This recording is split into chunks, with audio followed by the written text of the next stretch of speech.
আসসালামু আলাইকুম প্রিয় দর্শক, স্বাগত জানাচ্ছি সুরমা টিভি 24 এর নিয়মিত আয়োজন আজকের শীর্ষ সংবাদে। আমি হাবিবুর রহমান।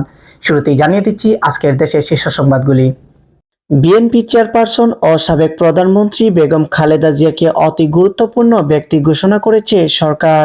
বিএনপির ভারপ্রাপ্ত চেয়ারম্যান তারেক রহমান এখনও ভোটার হননি, তবে এরপরও যে কোনো ব্যক্তিকে নিবন্ধন করে ভোট দেওয়া বা প্রার্থী হওয়ার সুযোগ ইসি দিতে পারে বলে জানান সচিব আক্তার আহমেদ।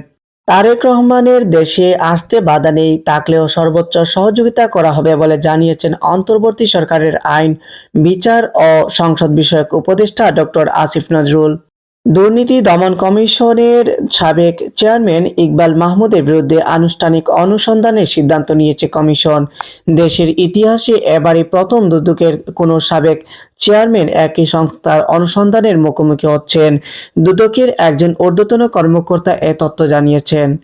খালেদা জিয়া দলের নন, দেশের সমগ্র মানুষের নেত্রী উল্লেখ করে বাংলাদেশ জামাতে ইসলামীর নায়েবে আমির ডক্টর সৈয়দ আবদুল্লাহ মোহাম্মদ তাহের বলেছেন, আজকে উনি কোনো দলের নেত্রী নন, দেশের সমগ্র মানুষের নেত্রী।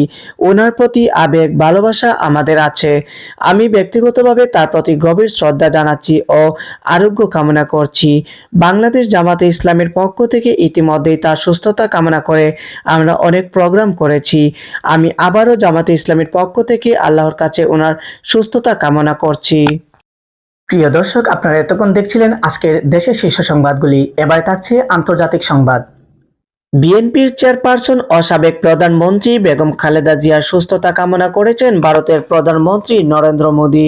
খালেদা জিয়ার চিকিৎসার যে কোনো প্রয়োজনে ভারত সহায়তা করতে প্রস্তুত বলে জানিয়েছেন তিনি। যুক্তরাষ্ট্রের প্রেসিডেন্ট ডোনাল্ড ট্রাম্প গত শনিবার কোনো ধরনের বিস্তারিত তথ্য না দিয়েই এক ঘোষণা জানিয়েছেন, ভেনেজুয়েলার আকাশপথ বন্ধ করে দেওয়া হয়েছে। ক্যারিবীয় অঞ্চলে বেশ কয়েক মাস ধরে চলতে থাকা সামরিক টানাপোড়েনের প্রেক্ষাপটে ট্রাম্পের এই ঘোষণা ওয়াশিংটন ও কারাকাসের মধ্যে উত্তেজনাকে আরও উস্কে দিয়েছে। ইন্দোনেশিয়ার সুমাত্রা দ্বীপে ভয়াবহ বন্যা ও ভূমিধসে নিহতের সংখ্যা বেড়ে 442 জনে দাঁড়িয়েছে। আজ রোববার নিহতের সংখ্যা 394 পর নতুন করে উদ্ধার তৎপরতা জোরদার হলেও বহু এলাকা এখনও যোগাযোগ বিচ্ছিন্ন। আংশিকভাবে ফিরেছে বিদ্যুৎ ও ইন্টারনেট। প্রিয় দর্শক, আপনারা এতক্ষণ দেখছিলেন আন্তর্জাতিক শীর্ষ সংবাদগুলি। এবারে থাকছে খেলাধুলার সংবাদ। শক্তি, সামর্থ্য কিংবা পরিসংখ্যান সব দিক থেকেই আয়ারল্যান্ডের চেয়ে এগিয়ে থাকা বাংলাদেশ হেরে বসেছিল প্রথম ম্যাচে। দ্বিতীয় ম্যাচে ঘুরে দাঁড়িয়ে জয় তুলে নিয়েছে লিটন দাসের দল। ফলে তৃতীয় ম্যাচটি পরিণত হয়েছে অলিখিত ফাইনালে। সেই লড়াইয়ে আগামীকাল মুখোমুখি হচ্ছে দুই দল। প্রথম ম্যাচে লিটন দাসের দলকে চমকে দিয়েছিল আইরিশরা, তুলে নিয়েছিল জয়। দ্বিতীয় ম্যাচে অবশ্য ঘুরে দাঁড়িয়ে সিরিজের সমতা ফিরেছে বাংলাদেশ। ফলে তৃতীয় ম্যাচ দাঁড়িয়েছে অলিখিত ফাইনালে।